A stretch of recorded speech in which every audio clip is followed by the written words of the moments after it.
총균세 파트 4. 국가 내에서 일어나는 내부 갈등은 흔히 법과 사법제도, 경찰에 의해 형식과 절차에 따라 해결되었다. 법은 거의 성문화되었는데 잉카 제국처럼 눈에 띄는 예외도 있지만 많은 국가의 지배계급이 그를 알았기 때문이다. 메소포타미아와 메소아메리카 모두에서 최초의 국가 형성 시기는 문자가 생겨난 시기와 일치했다. 작은 사회 단위가 자주권을 자발적으로 포기하며 더 큰 사회 단위에 합병되지는 않는다. 합병은 정복을 통해서만, 즉 외부의 압력과 협박을 통해서만 이루어진다.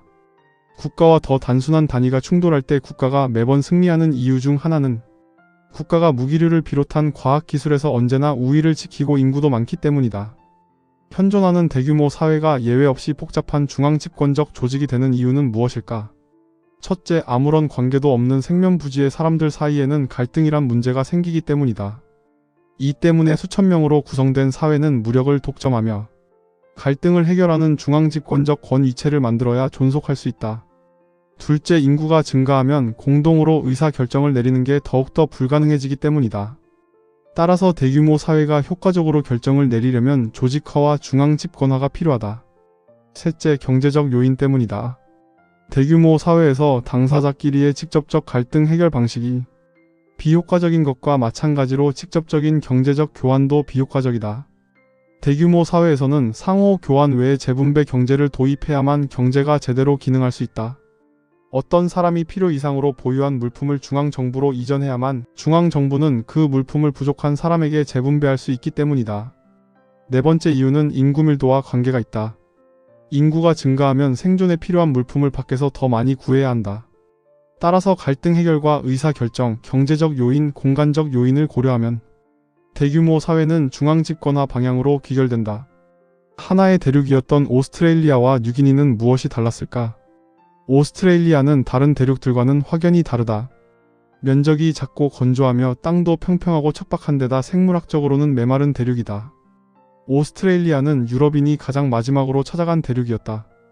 오스트레일리아는 근대에 이르러서도 농경, 목축, 금속, 화살, 건축, 정착촌, 문자, 군장사회 등의 문명의 특징을 향유하지 못한 채 살고 있던 유일한 대륙이었다. 4만 년 전만 해도 오스트레일리아 원주민 사회는 다른 대륙의 사회들보다 돌연장이 가장 자리를 날카롭게 다듬어 사용한 시기가 빠른 편이었다. 홍적세의 빙하기에는 대량의 바닷물이 빙하에 갇혀 있어서 해수면이 현재보다 낮았다. 따라서 현재 오스트레일리아와 뉴기니를 가르는 아라푸라에는 육지였다. 그러다 지금으로부터 8천에서 1만 2천년 전 사이에 대륙 빙하가 녹으면서 해수면이 올라가자 지금처럼 오스트레일리아와 뉴기니로 나뉘었다. 이전에 하나였던 두 땅덩어리에 형성된 인간 사회는 근대에 들어서 무척 달라졌다. 얄리의 종족을 비롯한 뉴기니인 대부분이 농경민이자 돼지를 키우는 양동가였다. 뉴기니인들은 마을에 정착해 정치적으로 조직화된 부족사회를 이루었다. 수렵 채집을 포기하고 식량 생산을 채택한 결과 뉴기니는 오스트레일리아보다 평균적으로 인구 밀도가 훨씬 더 높았다. 뉴기니의 면적은 오스트레일리아의 10분의 1에 불과하지만 원주민 인구는 서너 배나 많았다. 4만 년 전경 동남아시아에서 인도네시아 열도를 지나 오스트레일리아 대륙에 사람들이 이주했다. 정착민들은 즉시 대륙 전체로 신속히 퍼져나갔다.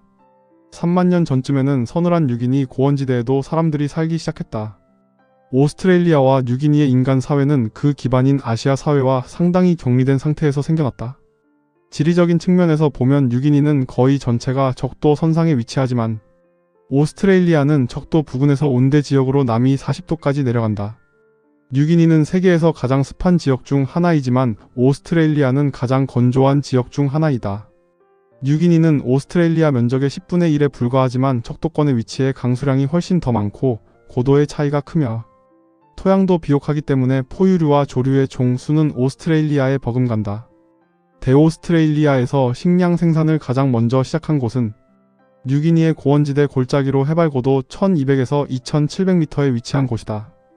뉴기니 고원지대에서는 그곳에 자생하던 야생식물종을 작물화함으로써 독자적인 농경이 시작되었다는 주장이 정설로 받아들여진다. 농경을 시작했지만 군장사회로 발전하지 못한 이유는 생물학적이고 지리적인 요인이었다. 뉴기니에서 키운 작물과 가축으로는 단백질 보충이 턱없이 부족했다. 또한 식량 생산 지역이 해발 1200에서 2700m의 중간 산지에 국한되어 먹여 살릴 인구가 늘어나기 어려웠다. 이러한 이유로 유럽인이 들어가기 전까지 뉴기니의 인구는 100만 명을 넘긴 적이 없었다. 최대 인구가 100만 명에 불과했기 때문에 중국 비옥한 초승달 지역 안데스 메소아메리카처럼 인구가 수천만 명인 곳에서 생겨난 과학기술과 문자 및 정치체제를 갖출 수 없었다. 인구가 작은 단위로 쪼개진 데다 지리적으로 고립되어 다른 곳으로부터 과학기술과 아이디어를 원활하게 받아들이지 못한 것도 뉴기니의 발전을 가로막은 요인이었다. 뉴기니에 약 4만 년 전에 사람이 처음 정착한 후부터 기원전 1600년경 오스트로네시아인이 들어온 오스트로네시아 확장 때까지 외부에서 뉴기니로 유입된 것이 하나도 없었다. 오스트로네시아 확장이 시작되면서 아시아의 식량 생산자들이 뉴기니에 들어왔다.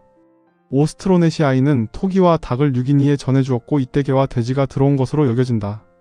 대오스트레일리아의 반쪽 오스트레일리아에서는 뉴기니에서 축산과 농경이 시작되고 발달하는 동안 어떠한 것도 발전하지 않았다.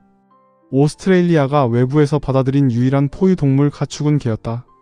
오스트레일리아는 엘니뇨 남방 진동이라는 불규칙한 대기의 순환으로 계절의 변화가 불규칙하다. 지역 자체가 농업을 하기에 적합하지 않은 땅이었다. 오스트레일리아에는 농경의 시작을 가능케 할 야생식물이 부족했다.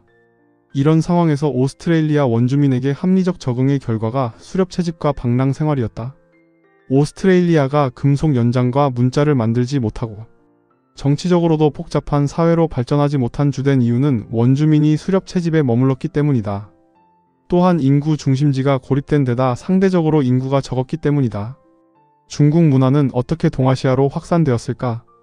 세계적으로 인구가 많은 상위 6개국 중 한 곳을 제외하고 5개국은 최근에야 정치적 통일을 이루었고 지금도 여전히 수백 개의 언어와 종족이 뒤섞여 살아가는 도가니나 다름없다.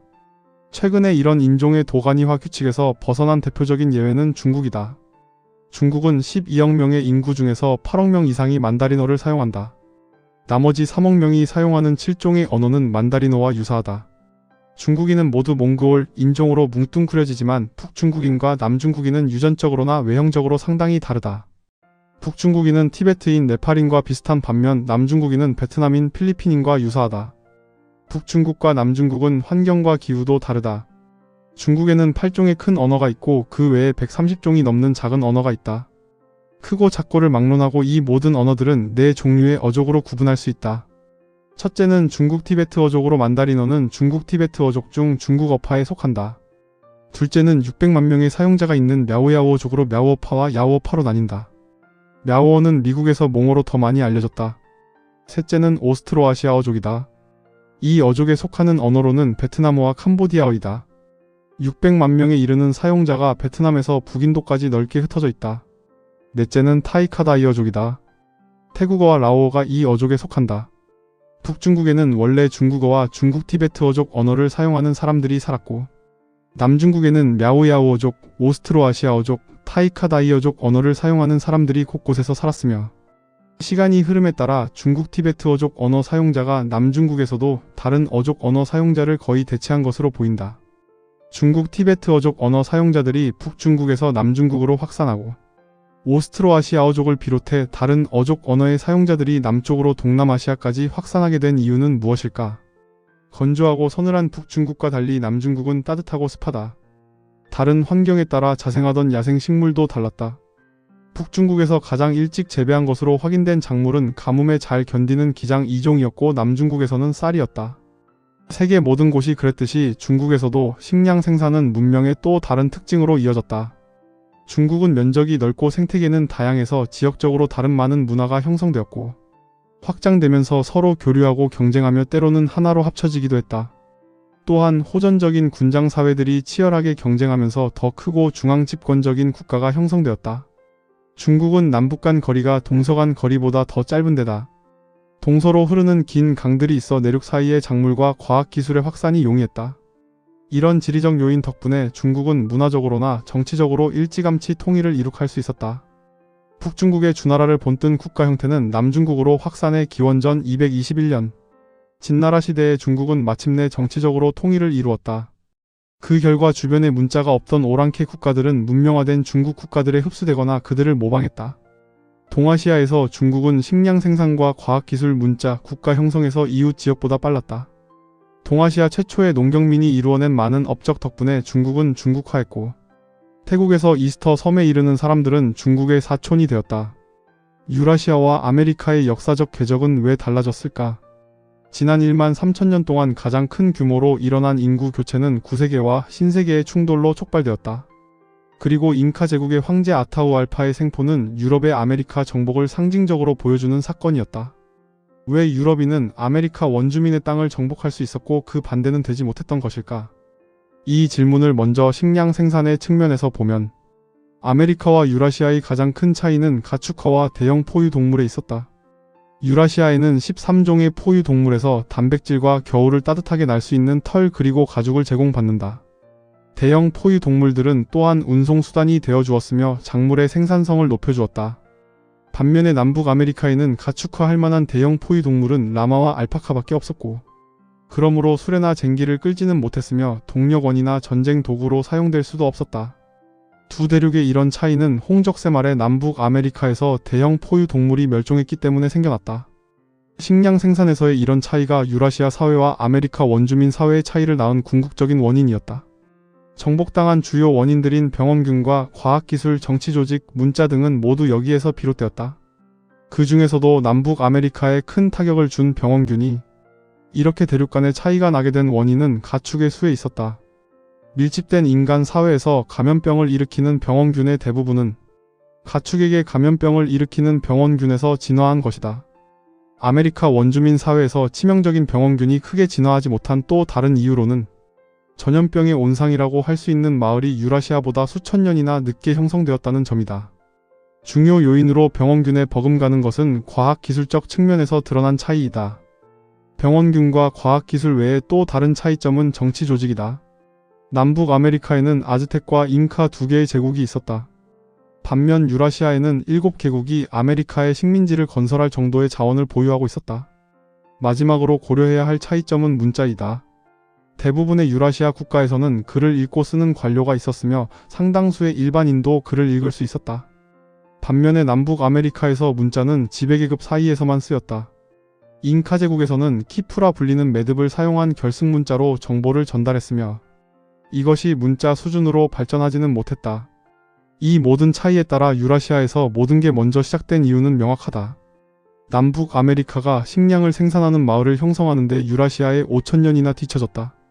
남북 아메리카의 발전을 가로막은 가장 큰 요인은 가축화할 만한 야생동물과 작물화할 만한 야생식물이 부족하다는 점에 있었다. 이런 이유로 아메리카의 원주민은 식량 생산을 할 경쟁력을 갖추기 어려웠다.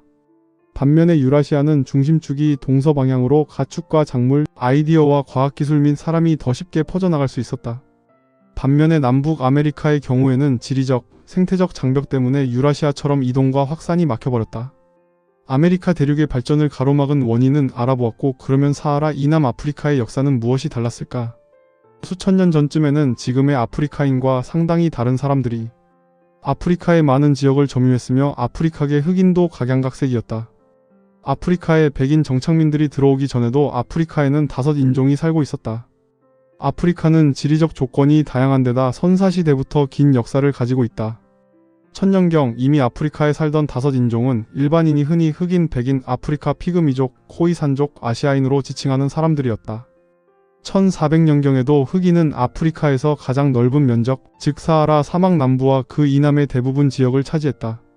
대부분의 아프리카계 흑인과 백인은 농경이나 목축 혹은 둘 모두에 종사하며 먹고 살았다. 반면 다른 두 인종, 즉 피그미족과 코이산족 중에는 작물 재배와 가축 사육을 하지 않는 수렵체 진민이 많다. 코이산족은 몸집이 큰 목축인인 코이족과 작은 몸집의 수렵체 진민인 산족으로 구성된다. 오래전에 많은 관심을 받았던 영화 부시맨의 주인공이 산족이다. 아프리카인이 유럽을 식민지로 만들지 못하고 유럽인이 사하라 이남 아프리카를 식민지로 점령할 수 있었던 이유는 무엇일까?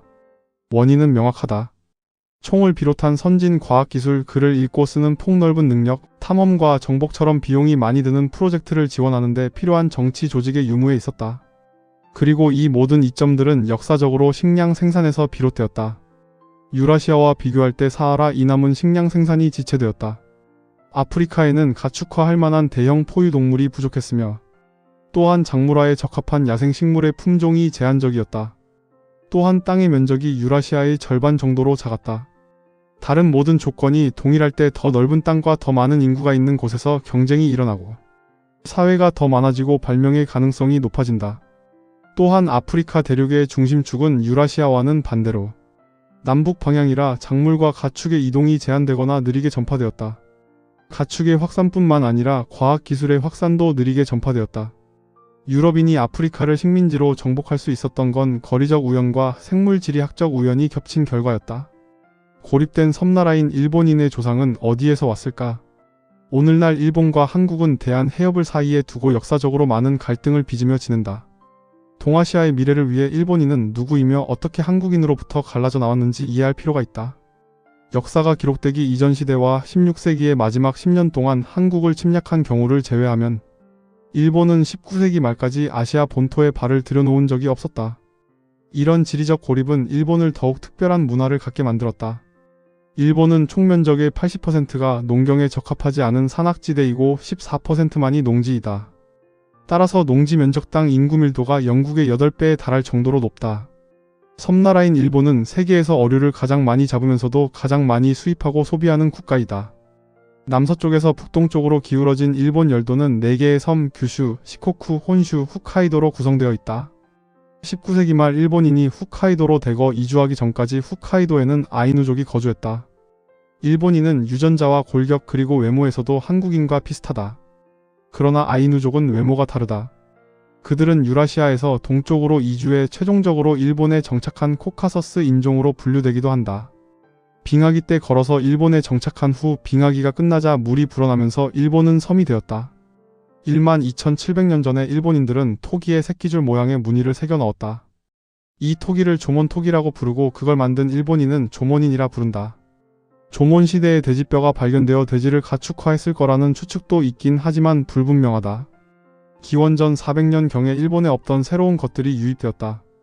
한국에서 일본으로 건너간 것들은 금속 연장과 철기 그리고 농경이었다. 이때 새로운 토기를 야요이 토기라 부르는데 한국의 토기와 유사하다.